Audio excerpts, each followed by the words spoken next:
Mahasiswa Virtual. Welcome back to DTC, Dinda Tahir Channel.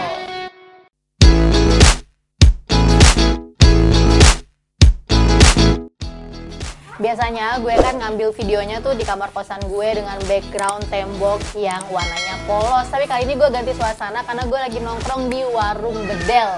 Alamatnya tepatnya ada di Gang Raden, Jalan Surya Kencana nomor 94. Bagi kalian yang deket-deket sini boleh banget nongkrong-nongkrong karena ada menu-menu yang ringan dan juga murah banget. Cocok banget buat kalian yang ya jajannya nggak banyak ya sama kayak gue. Oke, kali ini buku yang mau gue bahas adalah Tentang Kamu karya Terelie. Mohon maaf nih, bukunya udah agak-agak soak ya karena gue belinya tuh udah dari tahun 2016 atau 2017 gitu, udah lama banget dan ini tuh udah banyak berpindah tangan. Jadi ya seperti inilah keadaannya. Sebenarnya gue sedih banget karena ini udah lepas-lepas gitu. Oh my god, but it's okay. Semakin dia jelek semakin banyak gunanya karena kan berarti semakin banyak dibaca sama orang. Sebenarnya untuk menghibur diri gue sendiri sih. Oke, sebelum gue masuk ke reviewnya, gue mau ceritain kalau buku ini tuh sangat berarti buat gue. Kenapa? Karena gimana ya, pokoknya bukunya sekeren itu. Gue nggak bisa berkata-kata lagi karena emang dan sebelum gue bikin video ini, gue sempet ngebaca untuk yang kedua kalinya untuk merefresh otak gue karena gue emang lupa alurnya dikit-dikit gitu. Dan itu tuh kayak ngebuka luka lama karena ceritanya tuh gloomy dan juga bikin sedih itu. Oh my god, I can't express how good it is, but it is truly good. Masuk ke review bagian pertama yaitu cover. Jujur, menurut gue covernya kurang menarik ya karena dia cuma mainin gradasi warna orange kecoklatan dan cuma ada gambar sepasang sepatu yang udah tua dan usang gitu. And looking at the synopsis, kalian bisa baca sendiri dan menurut gue sinopsisnya ini merefleksikan cerita kisah cinta yang agak menye-menye gitu. Tapi bener kata orang ya, don't judge the book by its cover because sumpah ini covernya tuh nggak merefleksikan isinya sama sekali. Itu beda banget sama isinya.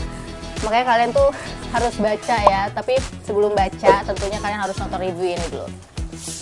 Alright, karakternya sendiri ada siapa aja? Sebenarnya banyak banget, tapi ada dua karakter utama yang harus kalian kenal. Yang pertama adalah Zaman Zulkarnain. Dia adalah seorang laki-laki umur 30 tahunan yang merupakan seorang pengacara di salah satu firma hukum yang ada di kota London. Firma hukum ini sebenarnya nggak terlalu terkenal dan nggak diketahui banyak orang, tapi dia adalah firma hukum yang legendaris gitu dan dipercaya orang-orang tertentu karena dia bisa menyelesaikan kasus-kasus hukum seadil-adilnya. Kemudian ada juga karakter kedua yang paling utama juga yaitu Sriningsih. Dia adalah seorang wanita berumur 70 tahunan yang sebenarnya she is nobody but she becomes somebody in the end. Pokoknya si Sriningsih ini digambarin merupakan seorang sosok yang sangat hebat dan sangat tangguh. Masuk ke inti cerita. Jadi pada suatu ketika Zaman Zulkarnain ini mendapatkan tugas untuk menyelesaikan kasus yang berhubungan sama pembagian harta warisan yang ditinggalkan oleh Sriningsih. Nah, Sriningsih ini kebetulan meninggal pada umur 70 tahun di panti jompo yang ada di kota Paris. Dia meninggalkan warisan sebesar 1 juta pound sterling. Bener nggak tuh? 1 miliar pound sterling. Oh my god, kalian sendiri harus yang mengkonversikannya ke rupiah ya karena itu banyak banget. Dan dia meninggalkan warisan banyak itu, tapi anehnya dia nggak punya ahli waris dan dia nggak meninggalkan surat wasiat. What? Situlah masalah ini muncul karena si Zaman harus menyelidiki kasusnya Sriningsih dari awal dia lahir di dunia sampai dia meninggal. Nah, penyelidikan ini membawa Zaman untuk mengunjungi tempat-tempat yang menjadi saksi hidupnya Sriningsih. Dari mulai Pulau Bungin di NTB, juga kemudian ke Surakarta, lalu lanjut ke Jakarta, kemudian sampai ke London, sampai akhirnya di Paris, kota di mana dia meninggal, si Sriningsih ini. Gue nggak mau banyak omong tentang keseruan buku ini karena banyak banget buku yang seru banget menurut gue, dan ini salah satu yang paling atas ya. Tapi kalau dari sisi gue pastinya kurang meyakinkan lo konco virtual. Makanya gue mau menghadirkan seseorang yang nggak suka baca tapi dia berhasil membaca buku ini sampai habis dan dia berpikir kalau buku ini seru banget. Oke, langsung aja gue undang ke sini orangnya. Oke, ini dia Aldi Agustian Wibowo. Say hi to konco virtual. Hai konco-konco virtual. Jangan lupa subscribe, like, dan comment. Dan tekan belnya. Sip.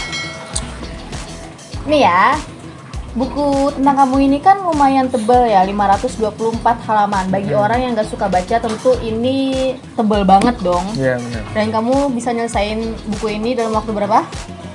2 bulan guys. 2 bulan itu lumayan lama ya, tapi not bad buat seseorang yang gak suka baca, karena intinya dia bisa menyelesaikan buku ini. Nah, apa sih yang bikin kamu bisa baca buku ini sampai habis? Karena dari alur ceritanya ya, alur ceritanya itu bagus banget. Yang bikin orang yang nggak senang baca itu penasaran, karena intinya sebenarnya orang yang suka baca itu karena bosen dan ceritanya tuh monoton gitu. Dan ini tuh bikin kita penasaran banget sampai kalau nggak dilanjutin, aduh sayang banget nih. Kalau nggak dilanjutin harus dilanjutin gitu. Makanya bisa sampai selesai bacanya gitu. Walaupun lama. Oke, tapi aku penasaran. Dari semasa kamu hidup, dari orok sampai sekarang nih 26 tahun, berapa buku yang udah kamu baca sampai habis? 5 guys. Novel doang kayaknya.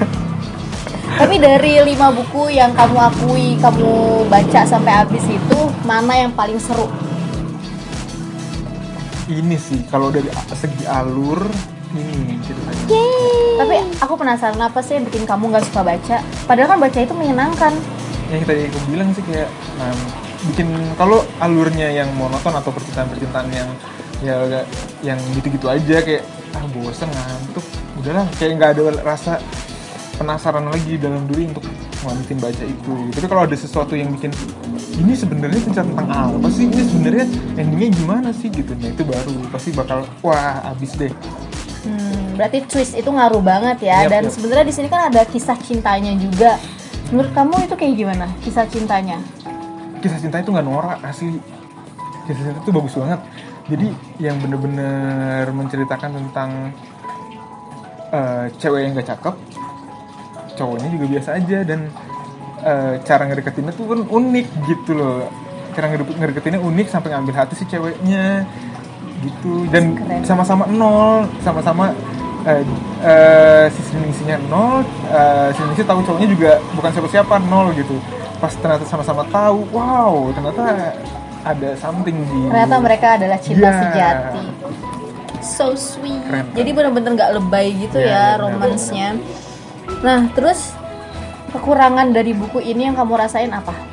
Mungkin kalau karena aku menikmati jalan cerita dan alur cerita prosesnya, jadi kayak hampir nggak ada ini sih, nggak ada kekurangannya. Nggak ada? Iya, samsak. Serius, sampai nggak ada kayaknya.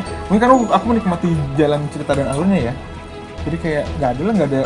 Dan karena juga referensi buku yang aku baca ini dikit, jadi kayak ya udah nggak pantas aku buat ini kurang ini nggak ada. Tapi nikmatin proses, jadi kayak nggak ada yang kurang dari buku ini. Tapi kamu nggak ngerasa agak aneh kenapa zaman itu nggak baca buku diarinya Sriningsih dulu sampai habis, kemudian dia baru ngedatengin tempat-tempat yang jadi saksi Sriningsih semasa hidup gitu? Nah, ini kalau ini sih menurut pandangan aku pribadi, karena si zaman ini pengen dia baca, tapi dia juga ada di tempat kejadian itu loh. Jadi relate gitu. Jadi gue ada di suatu tempat itu dan gue baca buku diari itu. Jadi dia, oh maksudnya tuh ini loh. Karena yang aku tahu catatan si Sriningsih ini itu tersirat. Jadi nggak tersurat. Jadi emang bener-bener si zaman ini harus cari tahu di lapangan kayak gimana kondisinya. Dan mungkin Dan mungkin biar zaman tuh tahu orang-orang yang penting buat Sriningsih itu siapa aja ya. Jadi kan mungkin dia sebagai pengacara yang handal gitu, udah baca situasi nih, kekayaan yang diwariskan Sriningsih itu besar sebanyak berapa apa, 1 miliar pound sterling iya. gitu. Dan gak mungkin dong dia ngewarisin cuma sama satu orang, mungkin ada orang-orang lain yang harus diwarisin, dan si zaman itu harus cari tahu siapa aja orang-orang itu. Ya benar. Mungkin ya kita sebagai pembaca cuma bisa nebak-nebak nih. Iya. Nah, setelah baca buku tentang kamu, kan kamu bilang ini seru banget. Ya, Bikin kamu tertarik nggak untuk membaca buku-buku selanjutnya? enggak juga sih. Why? Aku nunggu rekomendasi dari kamu aja lah. Buku yang bagus untuk dibaca, mana yang nggak bikin bosan yang mana, baru aku mulai baca lagi. Tapi itu juga paling butuh waktu lama sih untuk 6 bulan, menyelesaikannya. setengah tahun ya, mohon maaf. Mohon Jadi maaf. intinya bagi orang yang nggak suka baca, tanyalah ke orang-orang sekitar kalian yang suka baca, buku apa yang harus kalian baca yang seru. Karena untuk mau membaca itu kalian harus nemuin buku yang bener-bener seru, ya kan? Iya. Kalau kalian memulai baca dan buku itu nggak seru, pasti kalian akan stuck di situ. Setuju? Iya, setuju sih. Oke, makasih banyak udah Oke, mau udahan nih? ngobrol-ngobrol. Udahlah, mau apa lagi, jangan lama-lama, durasi cuy. Oke, siap. Say bye to Konco Virtual. Bye, kunci virtual. Gue masih mau ngobrol lagi sama satu orang, tapi kalau yang kali ini topiknya tuh lebih ke kehaluan dan harapan kita. Gimana serunya kalau misalkan buku tentang kamu ini difilmin. Alright, this is it. Narasumber kedua gue, Arda Prima Tahir. Say hi to Konco Virtual. Halo Konco Virtual. See you in the next episode.